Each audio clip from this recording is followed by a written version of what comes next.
School അസംബ്ലിയിൽ 10A ക്ലാസ്സിലെ വരിയിൽ ആശ മുന്നിൽ നിന്നും 25-മതും പിന്നിൽ നിന്നും 13-മതുമാണ് എങ്കിൽ വരിയിൽ ആകെ എത്ര പേര്? ഇവിടെ 10A ക്ലാസ്സിലെ കുട്ടികളെ ഒരു വരിയായി നിർത്തിയപ്പോൾ ആശ മുന്നിൽ നിന്ന് 25-മതാണ്, പിന്നിൽ നിന്ന് 13-മതാണ്. അങ്ങനെയെങ്കിൽ ആ വരിയിലെ ആകെ കുട്ടികളുടെ എണ്ണം കണ്ടുപിടിക്കണം. അപ്പോൾ ഇങ്ങനെ ഒരാളുടെ മുന്നിൽ നിന്നും പിന്നിൽ നിന്നുമുള്ള സ്ഥാനങ്ങൾ നൽകുമ്പോൾ ആ വരിയിലെ ആകെ ആളുകളുടെ എണ്ണം കാണുന്നതിന് നമുക്കൊരു ഷോർട്ട് കട്ട് ഉണ്ട്. അതായത് അയാളുടെ മുന്നിൽ നിന്നും പിന്നിൽ നിന്നുമുള്ള സ്ഥാനങ്ങളുടെ തുക കണ്ടിട്ട് അതിൽ നിന്നും 1 കുറച്ചാൽ മതി. അതായത് ഇവിടെ 25ഉം 13ഉമാണ് സ്ഥാനങ്ങൾ. അപ്പോൾ 25ഉം 13ഉം കൂടെ കൂട്ടി അതിൽ നിന്ന് 1 കുറയ്ക്കുക. 25ഉം 13ഉം 38, 38ൽ നിന്ന് കുറച്ചാൽ 37. അപ്പോൾ വരിയിലെ ആകെ ആളുകളുടെ എണ്ണം 37. ശരി ഉത്തരം ഓപ്ഷൻ ഡി. 100 ഗുണം 83 ഗുണം 39-നെ 9 കൊണ്ട് ഹരിച്ചാലുള്ള ശിഷ്ടം എത്ര? നമുക്കിവിടെ 100 ഗുണം 83 ഗുണം 39-നെ 9 കൊണ്ട് ഹരിക്കുമ്പോൾ കിട്ടുന്ന ശിഷ്ടം എത്രയെന്ന് കണ്ടുപിടിക്കണം. അപ്പോൾ നമുക്ക് ഈ 3 സംഖ്യകളുടെ ഗുണനഫലം കണ്ട് അതിനെ 9 കൊണ്ട് ഹരിച്ച് ശിഷ്ടം കണ്ടുപിടിക്കൽ സമയമെടുക്കും. അപ്പോൾ അതിന് നമുക്കൊരു ഷോർട്ട് കട്ട് ഉണ്ട്. അതായത് ഈ 3 സംഖ്യകളുടെ ഗുണനഫലത്തിനെ 9 കൊണ്ട് ഹരിച്ച് ശിഷ്ടം കാണുന്നതിന് പകരം ഈ ഓരോ സംഖ്യകളെയും 9 കൊണ്ട് ഹരിച്ച് ശിഷ്ടം കാണുക. എന്നിട്ട് ആ ശിഷ്ടങ്ങളുടെ ഗുണനഫലത്തിനെ 9 കൊണ്ട് ഹരിച്ച് ശിഷ്ടം കണ്ടുപിടിച്ചാൽ നമുക്ക് വേണ്ട ഉത്തരം കിട്ടും. അപ്പോൾ നമുക്ക് ആദ്യം 100-നെ 9 കൊണ്ട് ഹരിച്ച് ശിഷ്ടം കണ്ടുപിടിക്കാം. 100-നെ 9 കൊണ്ട് ഹരിക്കുമ്പോൾ 100-ൽ 10-ൽ ഒരു തവണയാണുള്ളത്. 9 9 കുറയ്ക്കുമ്പോൾ 1 കിട്ടും. വീണ്ടും 0 ഇറക്കി എഴുതുന്നു 10. 10-ൽ വീണ്ടും ഒരു തവണ 9 9 ശിഷ്ടമായിട്ട് 1. അപ്പോൾ 100-നെ 9 കൊണ്ട് ഹരിക്കുമ്പോഴുള്ള ശിഷ്ടം 1. ഇനി 83-നെ 9 കൊണ്ട് ഹരിക്കാം.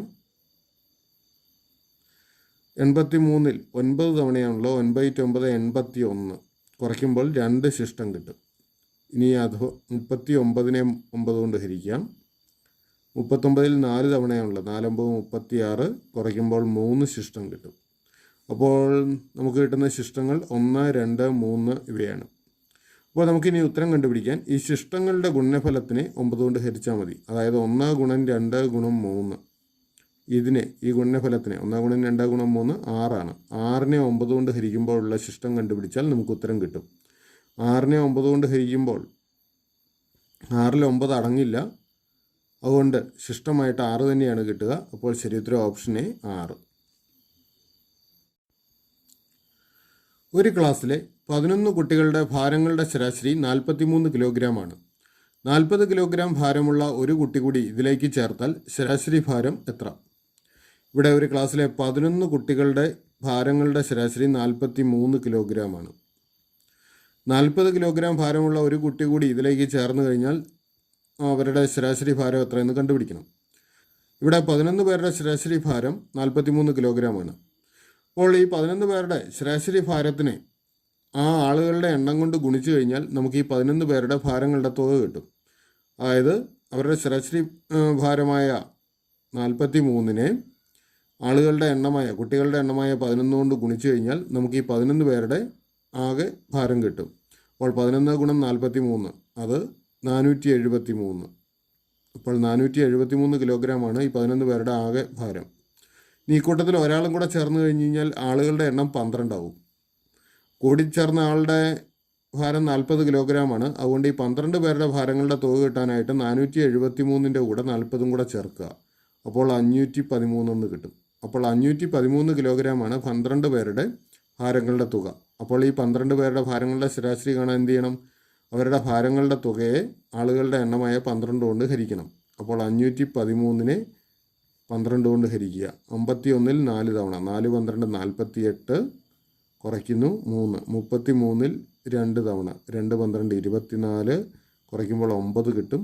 ഇനി നമുക്ക് ഡെസിമൽ പോയിൻ്റ് കൊടുക്കണം. 90. 90-ൽ 7 തവണ 7 12 84 കുറയ്ക്കുമ്പോൾ 6. അടുത്ത 0 ചേർക്കാം. 60-ൽ 5 തവണ 5 12 60. അപ്പോൾ ഉത്തരം കിട്ടുന്നത് 42.75. അതായത് പുതിയ ശരാശരി 42.75 ആണ്. ശരി ഉത്തരം ഓപ്ഷൻ എ. 57 + 61 + 65 + 69 + 73 + 77 ഡിവൈഡഡ് ബൈ 30 എത്ര? ഇവിടെ 6 സംഖ്യകൾ നൽകിയിട്ടുണ്ട്. ഇവയുടെ തുകയെ 30 കൊണ്ട് ഡിവൈഡ് ചെയ്ത് കഴിഞ്ഞാൽ കിട്ടുന്ന ഉത്തരമാണ് നമുക്ക് കണ്ടുപിടിക്കേണ്ടത്. അപ്പോൾ അതിനായിട്ട് ആദ്യം ഈ 6 സംഖ്യകൾ കൂട്ടിയെടുക്കണം. ഈ 6 സംഖ്യകൾ കൂട്ടുമ്പോൾ നമുക്ക് 402 കിട്ടും. അപ്പോൾ 402/30 കണ്ടുപിടിക്കേണ്ടത്. 402നെ 30 കൊണ്ട് ഹരിച്ചു നോക്കാം. 40ൽ 30 ഒരു തവണയാണല്ലോ. ഒരു 30 കുറയ്ക്കുമ്പോൾ 10 വരും. അടുത്ത സംഖ്യ 102. 102ൽ 3 തവണ 3 30 90 വരും. കുറയ്ക്കുമ്പോൾ വീണ്ടും 12 കിട്ടും. നമുക്കൊരു ഡെസിമൽ പോയിൻ്റ് കൊടുക്കുക. എന്നിട്ട് 0 ചേർക്കുക. 120. 120ൽ 30 4 തവണ 4 30 120. അപ്പോൾ ഉത്തരം 13.4 ശരി ഉത്തരം ഓപ്ഷൻ എ. രാജുവിന് അവൻ്റെ അനിയനേക്കാൾ 10 വയസ്സ് കൂടുതലാണ്. 5 വർഷം കഴിയുമ്പോൾ രാജുവിൻ്റെ വയസ്സ് അനിയൻ്റെ വയസ്സിൻ്റെ 2 മടങ്ങാവും. എങ്കിൽ രാജുവിൻ്റെ വയസ്സ് എത്ര? അപ്പോൾ നമുക്ക് തന്നിരിക്കുന്ന വിവരങ്ങൾ വെച്ച് 2 ഇക്വേഷൻസ് രൂപീകരിക്കാം. അതായത് രാജുവിൻ്റെ വയസ്സ് നമുക്ക് എക്സ് എന്നും അനിയൻ്റെ വയസ്സ് വൈ എന്നും എടുക്കാം. അപ്പോൾ രാജുവിന് അവൻ്റെ അനിയനേക്കാൾ 10 വയസ്സ് കൂടുതലാണെന്ന് പറഞ്ഞിട്ടുണ്ട്. അതായത് എക്സ് എന്ന് പറയുന്നത് വൈയേക്കാൾ 10 കൂടുതലാണ്. എക്സ് സമം വൈ പ്ലസ് 10 എന്ന് നമുക്കൊരു ഇക്വേഷൻ കിട്ടും. ഇനി 5 വർഷം കഴിയുമ്പോൾ രാജുവിൻ്റെ വയസ്സ് അനിയൻ്റെ വയസ്സിൻ്റെ 2 മടങ്ങാവും എന്ന് പറയുന്നുണ്ട്. 5 വർഷം കഴിയുമ്പോൾ രാജുവിൻ്റെ പ്രായം എക്സ് പ്ലസ് 5 ആവും. അനിയൻ്റെ പ്രായം വൈ പ്ലസ് 5 ആവും. അനിയൻ്റെ പ്രായത്തിൻ്റെ ഇരട്ടിയായിരിക്കും 5 വർഷം കഴിയുമ്പോൾ രാജുവിൻ്റെ വയസ്സ്. അതായത് എക്സ് പ്ലസ് 5 എന്ന് പറയുന്നത് 2 ഗുണം വൈ പ്ലസ് 5 ആയിരിക്കും. അപ്പോൾ നമുക്ക് 2 ഇക്വേഷൻസ് കിട്ടി. ഈ ഇക്വേഷൻസ് സോൾവ് ചെയ്ത് നമുക്ക് എക്സും വൈയും കണ്ടുപിടിക്കാം. അല്ലെങ്കിൽ എക്സ് പ്ലസ് 5 സമം ഈ 2 കൊണ്ട് ഇവിടെ ഗുണിക്കുന്നു 2y പ്ലസ് 2 5 10. അല്ലെങ്കിൽ ഈ 5നെയും കൂടെ വലതുവശത്തേക്ക് കൊണ്ടുപോയാൽ എക്സ് സമം 2y പ്ലസ് 10. ഈ 5 ഇവിടെ വരുമ്പോൾ -5 ആവും. 10ൽ നിന്ന് 5 കുറച്ചാൽ 5. എക്സ് സമം 2y പ്ലസ് 5 എന്ന് വരും. ഇപ്പോൾ ഇവിടെ എക്സ് സമം വൈ പ്ലസ് 10 എന്ന് കിട്ടിയിട്ടുണ്ട്. ഇവിടെ എക്സ് സമം 2y പ്ലസ് 5 ഇത് തമ്മിൽ നമുക്ക് ഇക്വേറ്റ് ചെയ്യാം. 2y പ്ലസ് 5 സമം വൈ പ്ലസ് 10. ഈ വൈയെ ഇടതുവശത്തേക്ക് കൊണ്ടുവരുന്നു. അതുകൊണ്ട് 5നെ വലതുവശത്തേക്കും കൊണ്ടുപോകുന്നു. അപ്പോൾ 2y മൈനസ് വൈ സമം 10 മൈനസ് 5 എന്നാവും. 2y നിന്ന് വൈ കുറച്ച് കഴിഞ്ഞാൽ വൈ സമം 10ൽ നിന്ന് 5 കുറച്ചാൽ 5. അതായത് അനിയൻ്റെ പ്രായം 5 എന്ന് കിട്ടും. അനിയന് 5 വയസ്സാണെങ്കിൽ രാജുവിന് അനിയനേക്കാൾ 10 വയസ്സ് കൂടുതലാണ്. രാജുവിൻ്റെ പ്രായം 5 പ്ലസ് 10 15 വയസ്സ്. അപ്പോൾ രാജുവിൻ്റെ പ്രായം 15 വയസ്സ്. ശരി ഉത്തരം option B. Root of 0.1111 etcetera ഗുണം 0.4444 എക്സെട്ര ഇതിന് തുല്യമായത് ഏത്? അപ്പോൾ നമുക്കിവിടെ റൂട്ടിനകത്ത് 2 ദശാംശ സംഖ്യകളുടെ ഗുണനമാണ് നൽകിയിരിക്കുന്നത്. ഇതിൽ ആദ്യത്തെ സംഖ്യ 0.1111 എക്സെട്ര എന്നുള്ളതാണ്. 0.1111 എക്സെട്ര. അപ്പോൾ ഈ സംഖ്യകളുടെ ഒരു പ്രത്യേകത നോക്കുക. ഒരേ അക്കം തന്നെ ആവർത്തിച്ചു വരുന്ന ഡെസിമൽ നമ്പേഴ്സാണ്. അപ്പോൾ ഇങ്ങനെയുള്ള നമ്പേഴ്സിനെ നമുക്ക് ഭിന്നസംഖ്യാ രൂപത്തിലേക്ക് മാറ്റാം. അതിനായിട്ട് ചെയ്യേണ്ടത് ഛേദമായിട്ട് 9 കൊടുക്കുക, അംശമായിട്ട് ഈ തന്നിരിക്കുന്ന അക്കം ഏതോ അത് കൊടുക്കുക. അപ്പോൾ 9ൽ 1 തുല്യമാണ് ഈ 0.1111 എക്സെട്ര. അതുപോലെ 0.4444 എക്സെട്രയെ നമുക്ക് 9ൽ ഇവിടുത്തെ അക്കം 4ആണ്. 9ൽ 4 എന്ന് എഴുതാം. അപ്പോൾ നമുക്ക് സ്ക്വയർ റൂട്ട് കാണുന്നതിന് മുമ്പായി ഈ 2 ഡെസിമൽ നമ്പേഴ്സിനെയും ഭിന്നസംഖ്യാ രൂപത്തിലേക്ക് എഴുതാം. അപ്പോൾ റൂട്ടിനകത്ത് എന്ത് വരും? 9ൽ 1 ഗുണം 9ൽ 4 എന്ന് വരും. ഇനി നമുക്ക് ഗുണിക്കാം. റൂട്ട് ഓഫ് 1 4 4 9 ഗുണം 9 81. 81ൽ 4 എന്ന് വരും. ഇനി റൂട്ട് എടുക്കാനായിട്ട് അംശത്തിൻ്റെയും ഛേദത്തിൻ്റെയും സ്ക്വയർ റൂട്ട് സെപ്പറേറ്റ് എടുക്കുക. 4ൻ്റെ സ്ക്വയർ റൂട്ട് 2, 81ൻ്റെ സ്ക്വയർ റൂട്ട് 9. അപ്പോൾ 9ൽ 2 എന്ന് വരും. ഇത് പക്ഷേ നമ്മുടെ ഓപ്ഷൻസിലില്ല. അതുകൊണ്ട് ഇതിനെ വീണ്ടും ഡെസിമൽ നമ്പേഴ്സാക്കി മാറ്റണം. 2നെ 9 കൊണ്ട് ഹരിക്കുക. അപ്പോൾ നമുക്ക് 0.222 എക്സെട്ര എന്ന് കിട്ടും. അപ്പോൾ ശരി ഉത്തരം ഓപ്ഷൻ സി 0.222 എക്സെട്ര. ഒരു കച്ചവടക്കാരൻ ഒരു സാധനം 700 രൂപയ്ക്ക് വിറ്റപ്പോൾ 30% നഷ്ടമുണ്ടായി. എങ്കിൽ ആ സാധനത്തിൻ്റെ വാങ്ങിയ വില എത്ര? ഇവിടെ ഒരു കച്ചവടക്കാരൻ ഒരു സാധനം 700 രൂപയ്ക്ക് വിറ്റപ്പോൾ 30% നഷ്ടമുണ്ടായി. അതായത് വാങ്ങിയ വിലയേക്കാൾ 30% കുറവാണ് 700 രൂപ. അല്ലെങ്കിൽ വാങ്ങിയ വിലയുടെ 30% കുറവെന്ന് പറയുമ്പോൾ 100-ൽ നിന്ന് 30 കുറച്ച് കഴിഞ്ഞാൽ 70 വാങ്ങിയ വിലയുടെ 70% 700 എന്ന് കരുതാം. വാങ്ങിയ വിലയുടെ 70% 700. അപ്പോൾ 10% എത്ര വരും? 10% എന്ന് പറഞ്ഞാൽ 700-ൻ്റെ 7-ലൊരു ഭാഗം, 700/7, 700-നെ 7 കൊണ്ട് ഹരിച്ചാൽ 100. ഇനി ഓർക്കുക, 10% എന്ന് പറഞ്ഞാൽ 10-ലൊരു ഭാഗമാണ്. അപ്പോൾ വാങ്ങിയ വിലയുടെ 10-ലൊരു ഭാഗമാണ് 100. അപ്പോൾ വാങ്ങിയ വില എന്ന് പറയുന്നത് 100-ൻ്റെ 10 ഇരട്ടിയായിരിക്കും, അതായത് 1000 രൂപ. അപ്പോൾ ശരി ഉത്തരം ഓപ്ഷൻ ബി, 1000 രൂപ. 4-ൽ 3, 8-ൽ 5 എന്നീ ഭിന്നസംഖ്യകളുടെ ലസാഗു എത്ര? നമുക്കിവിടെ 2 ഭിന്നസംഖ്യകളുടെ ലസാഗു കണ്ടുപിടിക്കണം. അപ്പോൾ ഭിന്നസംഖ്യകളുടെ ലസാഗു കണ്ടുപിടിക്കുന്നതിന് അവയുടെ അംശങ്ങളുടെ ലസാഗുവിനെ ഛേദങ്ങളുടെ ഉസാഖ കൊണ്ട് ഹരിച്ചാൽ മതി. ഓർക്കുക, ഭിന്നസംഖ്യകളുടെ ലസാഗു കാണുന്നതിന് അംശങ്ങളുടെ ലസാഗുവിനെ ഛേദങ്ങളുടെ ഉസാഖ കൊണ്ട് ഡിവൈഡ് ചെയ്യുക. അപ്പോൾ അംശങ്ങൾ ഇവിടെ 3ഉം 5ഉമാണ്. ഇവയുടെ ലസാഗു കാണാനായിട്ട് ഓർക്കുക, ഈ 2 സംഖ്യകൾക്കും പൊതുഘടകം 1 മാത്രമേ ഉള്ളൂ. അതുകൊണ്ട് ഇവയുടെ ലസാഗു എന്ന് പറയുന്നത് ഇവയുടെ ഗുണനഫലമാണ്. അതായത് 3 × 5 15. അതുപോലെ ഛേദങ്ങൾ 4ഉം 8ഉമാണ്. ഇനി ഇവയുടെ ഉസാഖ അഥവാ HCF കണ്ടുപിടിക്കണം. ഓർക്കുക, ഇക്കൂട്ടത്തിലെ ചെറിയ സംഖ്യയായ 4, ഈ 4 കൊണ്ട് 8-നെയും ഹരിക്കാൻ പറ്റും. 8-നെയും ഹരിക്കാം. അപ്പോൾ ഇവയുടെ ഏറ്റവും വലിയ പൊതുഘടകം എന്ന് പറയുന്നത് 4 തന്നെയാണ്. അല്ലെങ്കിൽ ഇവയുടെ HCF 4. അപ്പോൾ നമ്മൾ അംശങ്ങളുടെ ലസാഗുവും ഛേദങ്ങളുടെ ഉസാഖയും കണ്ടു. അതുകൊണ്ട് നമുക്ക് തന്നിരിക്കുന്ന ഭിന്നസംഖ്യകളുടെ ലസാഗു എന്ന് പറയുന്നത് 15/4. അപ്പോൾ ശരി ഉത്തരം 15/4. 13/7, 16/7, 19/7 എക്സെട്ര എന്നിങ്ങനെ തുടരുന്ന ശ്രേണിയിലെ ആദ്യത്തെ എണ്ണൽ സംഖ്യാപദം ഏത്? അപ്പോൾ നമുക്കിവിടെ ഒരു സംഖ്യാ ശ്രേണി നൽകിയിട്ടുണ്ട്. 7-ൽ 13, 7-ൽ 16, 7-ൽ 19 എക്സെട്ര. ഈ സംഖ്യാശ്രേണിയിലെ ആദ്യത്തെ എണ്ണൽ സംഖ്യാപദം ഏതെന്ന് കണ്ടുപിടിക്കണം. അപ്പോൾ ഈ ശ്രേണിയിലെ സംഖ്യകളുടെ പ്രത്യേകത എന്ന് നോക്കുക. 13/7, 16/7, 19/7 എക്സെട്ര. അപ്പോൾ ഇത് ഒരു എണ്ണൽ സംഖ്യയായിട്ട് നമുക്ക് കിട്ടണമെങ്കിൽ ഇതിൻ്റെ അംശത്തിനെ ഛേദമായ 7 കൊണ്ട് പൂർണ്ണമായിട്ട് ഡിവൈഡ് ചെയ്യാൻ പറ്റണം. അല്ലെങ്കിൽ അംശം 7-ൻ്റെ ഒരു ഗുണിതമായിരിക്കണം. അംശം 7-ൻ്റെ ഒരു ഗുണിതമായിട്ട് വരണം. ഇനി ഈ സംഖ്യകളുടെ എല്ലാം ഛേദം 7 തന്നെ. അപ്പോൾ അംശത്തിന് എന്താ പ്രത്യേകത എന്ന് നോക്കുക. അംശം ആദ്യത്തേത് 13, അടുത്തത് 16, അടുത്തത് 19. അപ്പോൾ അടുത്ത സംഖ്യ എന്ത് വരും? 3 വീതം കൂടിയാണ് വന്നിരിക്കുന്നത്. 13 3 16, 16 3 19, അടുത്തത് 19 3 22. അപ്പോൾ 22/7 അടുത്ത സംഖ്യ. ഇനി 22 3 25/7 അടുത്ത സംഖ്യ. അടുത്തത് 25 3 28, 28/7 അടുത്ത സംഖ്യ. നോക്കുക, ഈ 7-ൻ്റെ ഗുണിതമാണ് 28. അപ്പോൾ 28/7 നമുക്ക് 4 എന്ന് ഉത്തരം കിട്ടും. അപ്പോൾ ആദ്യത്തെ എണ്ണസംഖ്യാപദം 4. ശരി ഉത്തരം ഓപ്ഷൻ എ. താഴെ കൊടുത്തിട്ടുള്ളവയിൽ 1-നും 4-നും ഇടയ്ക്ക് വരുന്ന സംഖ്യ ഏത്? ഇവിടെ 4 ഭിന്നസംഖ്യകൾ നൽകിയിട്ടുണ്ട്. ഇവയിൽ ഏതാണ് 1-നും 4-നും ഇടയ്ക്ക് വരുന്നതെന്ന് കണ്ടുപിടിക്കണം. 1-നും 4-നും ഇടയ്ക്ക് വരിക എന്ന് പറഞ്ഞാൽ 1-നേക്കാൾ വലുതും 4-നേക്കാൾ ചെറുതുമായ സംഖ്യ ഏതെന്നാണ് കണ്ടുപിടിക്കേണ്ടത്. നമുക്ക് ഓരോ ഓപ്ഷൻസ് ആയിട്ട് പരിശോധിക്കാം. ഒന്നാമത്തെ ഓപ്ഷൻ നോക്കുക, 2-ൽ 1. ഇവിടെ അംശത്തേക്കാൾ വലുതാണ് ഛേദം. അംശത്തേക്കാൾ ഛേദം വലുതായിരിക്കുന്ന സംഖ്യകളെല്ലാം 1-നേക്കാൾ ചെറുതായിരിക്കും.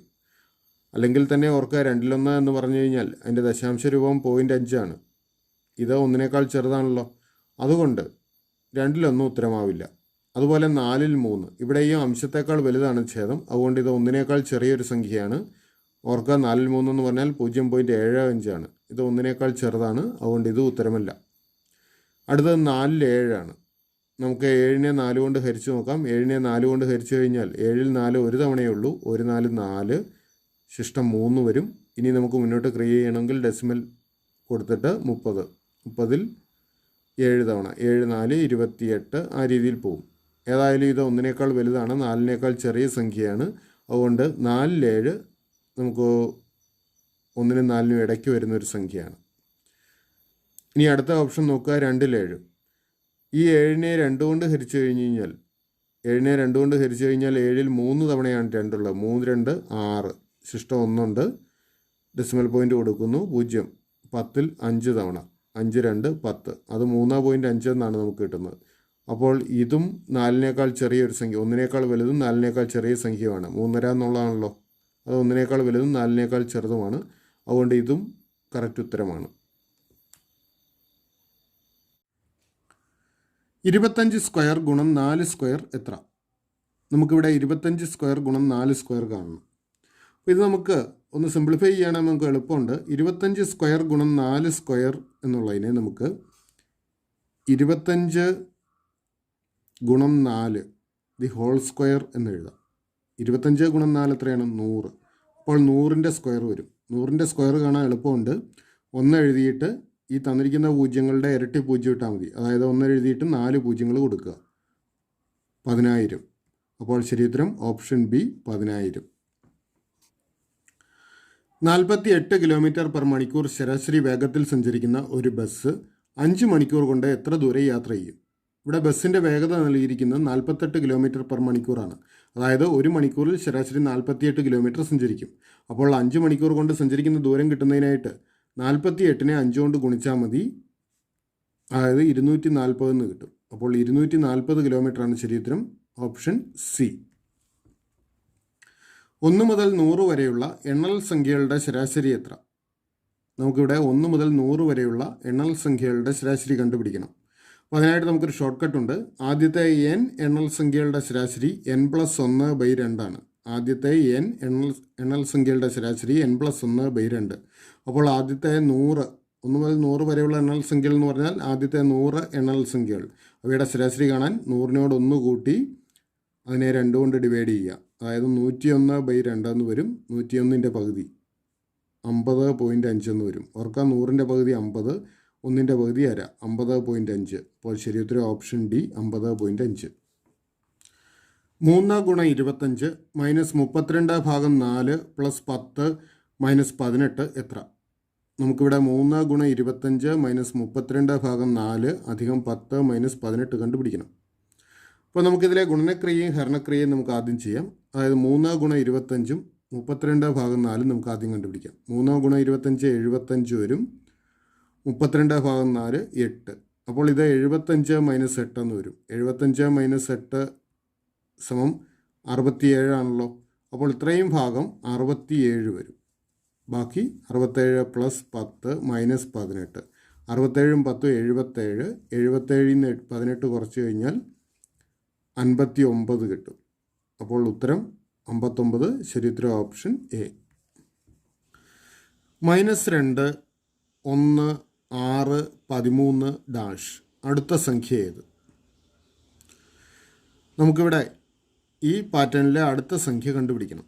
തന്നിരിക്കുന്ന സംഖ്യകൾ നോക്കുക. -2 1 6 13 ഡാഷ്. അപ്പോൾ ഈ സംഖ്യകൾ തമ്മിലുള്ള ബന്ധം നമുക്കൊന്ന് നോക്കാം. ഓർക്കുക, -2നോട് 3 കൂട്ടിക്കഴിഞ്ഞ് കഴിഞ്ഞാൽ 1 കിട്ടും. 1നോട് 5 കൂട്ടിയാൽ അടുത്ത സംഖ്യയായ 6 ആയി.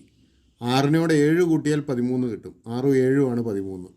നോക്കുക, കൂട്ടിയേക്കുന്ന സംഖ്യ 3 5 7 അങ്ങനെയാണ് പോകുന്നത്. അപ്പോൾ അടുത്തത് കൂട്ടേണ്ടത് 9 ആണ്. 13നോട് 9 കൂട്ടിയാൽ 22 വരും.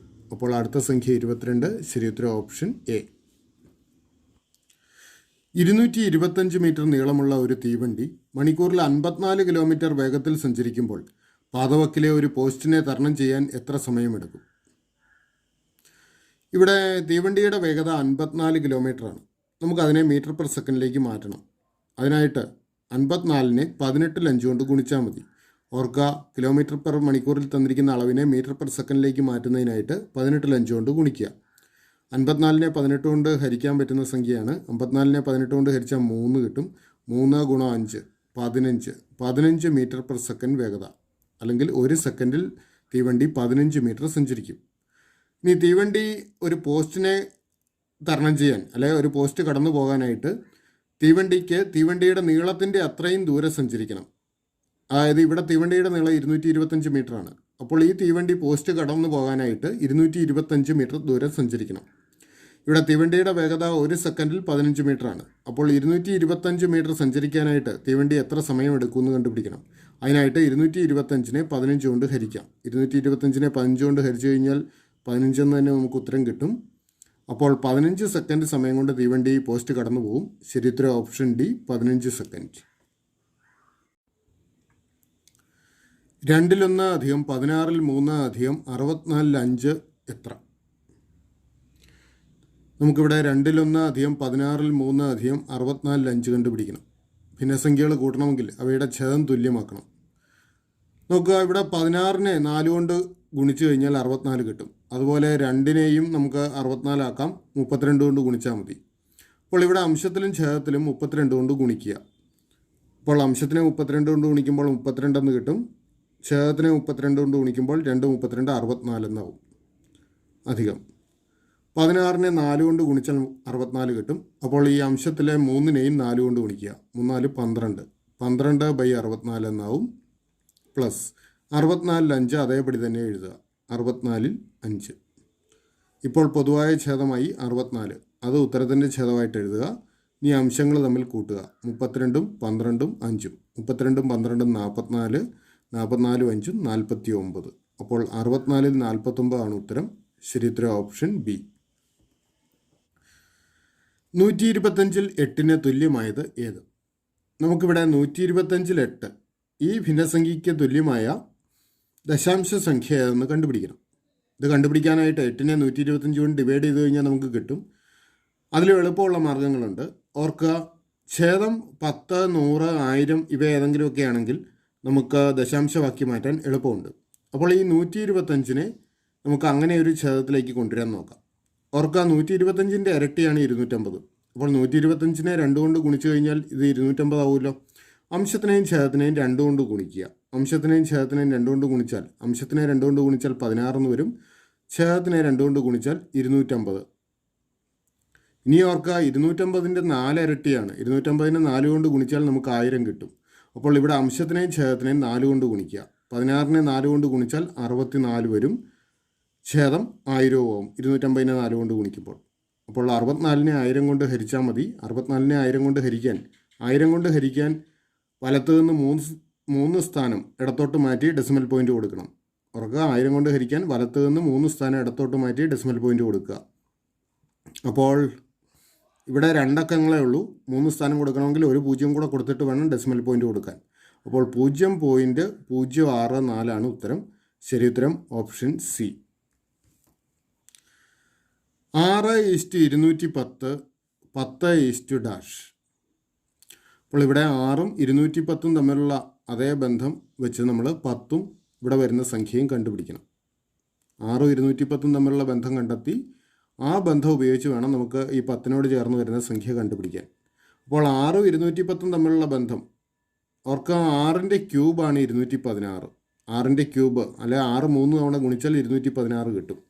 അതാണ് 6 ക്യൂബ്. അതിൽ നിന്നും 6 കുറച്ച് കഴിഞ്ഞ് കഴിഞ്ഞാൽ 210 കിട്ടും. 6ൻ്റെ ക്യൂബിൽ നിന്നും 6 കുറച്ചാണ് 210. കാരണം 6ൻ്റെ ക്യൂബ് 216 ആണെന്ന് ഓർക്കുക. അങ്ങനെയെങ്കിൽ ഇവിടെ എന്ത് ചെയ്യണം? 10ൻ്റെ ക്യൂബിൽ നിന്നും 10 കുറയ്ക്കണം. 10ൻ്റെ ക്യൂബ് എന്ന് പറയുന്നത് 1000 ആണ്. 1000-ൽ നിന്നും 10 കുറച്ച് കഴിഞ്ഞാൽ 990 കിട്ടും. അപ്പോൾ ഇവിടെ വരേണ്ട സംഖ്യ 990. ശരിയുത്തരം ഓപ്ഷൻ ബി. ഒറ്റയാനെ കണ്ടെത്തുക. 179 157 113 164. അപ്പോൾ ഈ സംഖ്യകളിൽ വേറിട്ട് നിൽക്കുന്ന സംഖ്യ കണ്ടുപിടിക്കണം. വളരെ ഈസി ആയിട്ട് തന്നെ കാണാം. 164 വേറിട്ട് നിൽക്കുന്നത്. പ്രത്യക്ഷത്തിൽ കാണാവുന്നൊരു ബന്ധമാണ്. ആദ്യത്തെ 3 എണ്ണം ഒറ്റ സംഖ്യകളാണ്, 164 ഇരട്ട സംഖ്യകളാണ്. അതുകൊണ്ട് തന്നെ ശരിയുത്തരം ഓപ്ഷൻ ഡി 164. ഇനി മറ്റൊരു പ്രത്യേകതയും കൂടെയുണ്ട്. അതായത് 179 157 113 ഈ 3 സംഖ്യകളും അഭാജ്യ സംഖ്യകൾ അഥവാ പ്രൈം നമ്പേഴ്സാണ്. എന്നാൽ 164 പ്രൈം അല്ല. അപ്പോൾ ആ രീതിയിലും ഉത്തരം വരുന്നത് 164 തന്നെയാണ്. ശരിയുത്തരം ഓപ്ഷൻ ഡി.